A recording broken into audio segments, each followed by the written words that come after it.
भक्तों, ओम नमः शिवाय, श्री शिवाय नमस्तुभ्यम, जय श्री महाकाल। जी हाँ भक्तों, क्या आपके भी घर में कोई ऐसा व्यक्ति है जिसका विवाह नहीं हो पा रहा?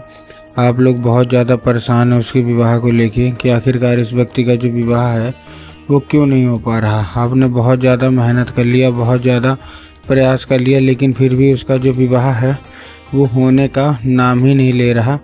तो आपको परेशान होने की बिल्कुल भी आवश्यकता नहीं है, क्योंकि जो मैं आज आपको उपाय बताने वाला हूँ, अगर आपने उसको ध्यान से सुन के और अच्छे तरीके से कर लिया तो अवश्य रूप से आपके घर का जो कोई भी व्यक्ति है, मतलब लड़का लड़की जो कोई भी है जिसका भी विवाह नहीं हो पा रहा, अवश्य रूप से उसका जो विवाह है वो होगा ही होगा।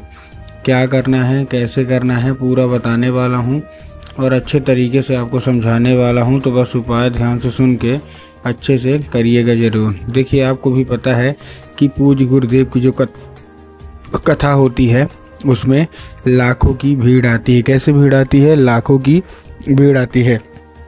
और जो गुरुदेव की कथा में लाखों में भीड़ आती है तो वहाँ ज़्यादातर जो भक्त होते हैं वो क्या करते हैं, पत्र के द्वारा अपनी इच्छा और पत्र के द्वारा अपनी मनोकामना जो होती है वो गुरुदेव तक पहुँचाते हैं।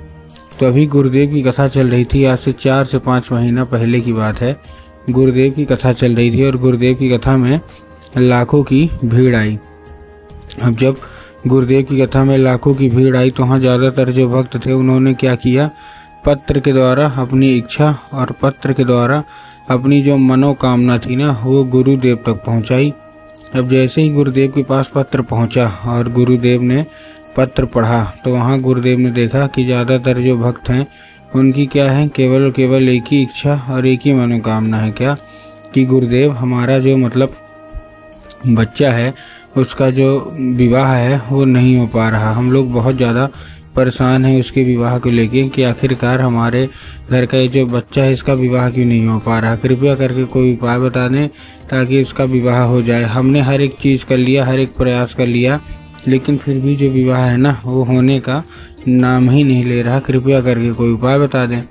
अब जैसे ही गुरुदेव ने ये देखा कि ऐसा ऐसा दिक्कत है, उन्होंने ये भी लिखा था कि गुरुदेव हमने बहुत ज़्यादा पंडितों को दिखाया, बहुत ज़्यादा मतलब कुंडली भी मिलवाई, हर एक चीज़ कराया, लेकिन फिर भी विवाह होने का नाम नहीं हो रहा है, नहीं ले रहा है, विवाह नहीं हो पा रहा। कृपया करके कोई उपाय बता दें। अब जैसे ही गुरुदेव ने ये देखा तभी गुरुदेव ने 2 से 3 उपाय बताए और कहा केवल और केवल ये उपाय कर लेना, तुम्हारा जो कोई भी व्यक्ति है, जो कोई भी सदस्य है जिसका भी विवाह नहीं हो पा रहा, अवश्य रूप से उसका जो विवाह है वो होगा ही होगा। अब जैसे ही गुरुदेव ने उपाय बताया तो लोगों ने जाके इस उपाय को घर में करना शुरू कर दिया। अब जैसे ही लोगों ने जाके इस उपाय को घर में करना शुरू कर दिया, वही लोग गुरुदेव की कथा में मात्र 1 से 1.5 महीने के बाद वापस आए। अब जब वही लोग गुरुदेव की कथा में वापस आए तो उन्होंने क्या किया, फिर से एक बार गुरुदेव को पत्र लिखा, लेकिन ये वाला जो पत्र था ये गुरुदेव को धन्यवाद के रूप में पत्र था कि गुरुदेव धन्य हो आपका, आपके द्वारा बताया गया उपाय हमने कर लिया है, हमारी सारी इच्छा मनोकामना जो है वो भी पूरी हो गई है। हमारे घर का जो व्यक्ति था जिसका विवाह नहीं हो पा रहा था उसका जो विवाह है वो पक्का हो गया है। आपका कोटि कोटि धन्यवाद। तो देखिए, जो लोग भी मेरी आवाज़ अभी सुन रहे हैं ना, अगर आपको भी जानना है कि आखिर ऐसा कौन सा उपाय है जिसके करने मात्र से इच्छा मनोकामना पूरी हो जाती है, तो चलते हैं हम आज एक की वीडियो में और आपको बताते हैं इसका उपाय क्या है।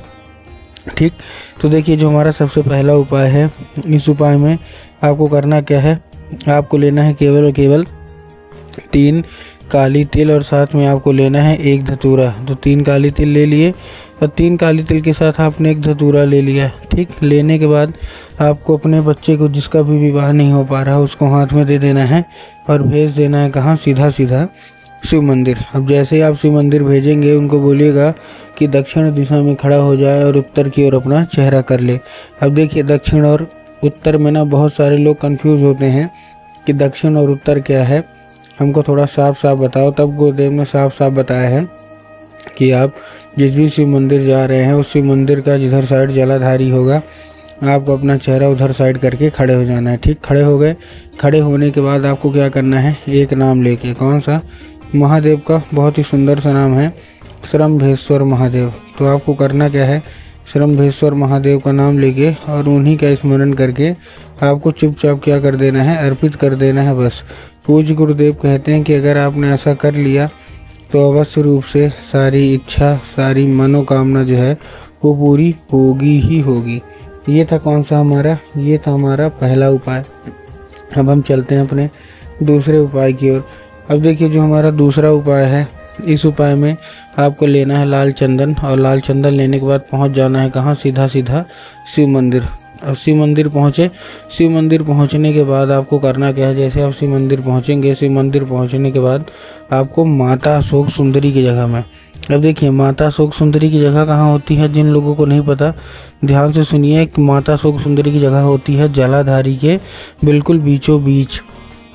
तो वहाँ आपको क्या करना है, अर्पित करना है। वहाँ से अर्पित करने के बाद आपको उसको औषधि के रूप में मांगना है कि माता कृपया करके हमको इसको औषधि के रूप में प्रदान करिए। अब क्या होगा, अब ये औषधि का रूप ले लेगा। अब आपको करना क्या है, उसी रात, ठीक है ना, क्या करना है, 5 मिनट तक आप खड़े रहिए और वो जो उंगली है ना, मतलब आपकी वो जो चंदन आपने लगाया माता अशोक सुंदरी की जगह में, वहीं आपको फिर से टच करना है और वही उंगली लेके घर आ जाना है। घर आने के बाद जहाँ आप लोग सोते हैं और जिधर साइड सर करके सोते हैं, उधर साइड की जो दीवार होगी उसी दीवार में आपको क्या करना है, लगा देना है। पूज्य गुरुदेव कहते हैं कि अगर आपने ऐसा कर लिया तो अवश्य रूप से इच्छा मनोकामना पूरी होगी ही होगी, और आपका जो भी विवाह नहीं हो पा रहा अवश्य रूप से विवाह भी होगा ही होगा।